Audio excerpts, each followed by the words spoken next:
حضرت عبداللہ بن عمر رضی اللہ تعالیٰ عنہ، آپ تو نبی کریم صلی اللہ علیہ وسلم کی حدیثوں کو لکھتے تھے۔ کئی صحابہ یہ پریکٹس میں تھے کہ حضور کی باتوں کو لکھیں، اور یہ باقاعدہ تو موجود ہے روایات میں کہ علم کو قید کرو لکھنے کے ذریعے، لکھ کر۔ اب وہ صحابی لکھ رہے ہیں نبی کریم علیہ السلام کی حدیثیں، حضور علیہ السلام جو بھی فرما رہے ہیں وہ لکھتے جاتے۔ کسی نے ان سے کہا کہ حضور علیہ السلام کی ہر بات لکھ لیتے ہو؟ نبی پاک علیہ السلام کبھی جلال میں، کبھی طبیعت مبارکہ میں جلال ہے، غصہ ہے، کسی پر کسی معاملے میں غصہ آ گیا، طبیعت میں جلال آ گیا، اور اس کے بعد جو حضور علیہ السلام نے بات کہی آپ وہ بھی لکھ لیتے ہو؟ کبھی حضور صلی اللہ علیہ وسلم نارمل طبیعت میں بیٹھیں آپ وہ بھی لکھ لیتے ہو؟ تو اگلے دن محفل لگی تو وہ بیٹھ گئے، وہ بھی سننے لگے۔ نبی پاک علیہ السلام نے ان صحابی سے کہا کہ آج لکھ نہیں رہے، آج میری کوئی بات لکھ نہیں رہے؟ کہا حضور مجھے دوستوں نے یہ کہہ دیا ہے کہ نبی پاک کبھی جلال میں، غصے کی طبیعت میں ہوں، کبھی نارمل طبیعت میں، تم ساری حدیثیں لکھ لیتے ہو، تو یہ ساری باتیں لکھنے بیٹھ گئے ہو، تو میں اس لیے آج میں نے لکھا نہیں، آج میں نے نہیں لکھا۔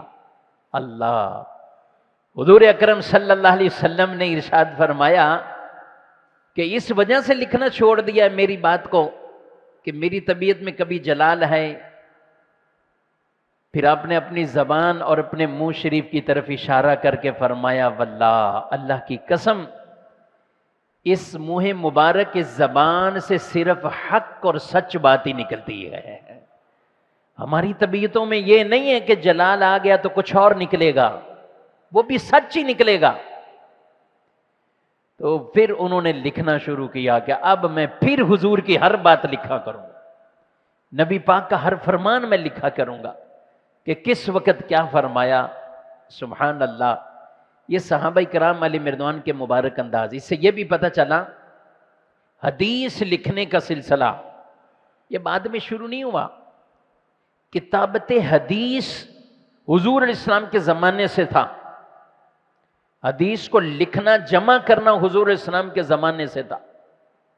ہاں، کتابی صورت میں جو بڑی بڑی کتابیں آگے آئیں، حدیث کے اوپر جو علم حدیث کے فن آگے مرتب ہوئے، ان کے اصول ہوئے، یہ آگے جا کر سلسلہ بنا اور یہ کتابی صورت میں، لیکن لکھنے کے اعتبار سے یہ صحابہ کے دور سے ہی شروع تھا، حضور علیہ السلام کی زندگی مبارکہ میں۔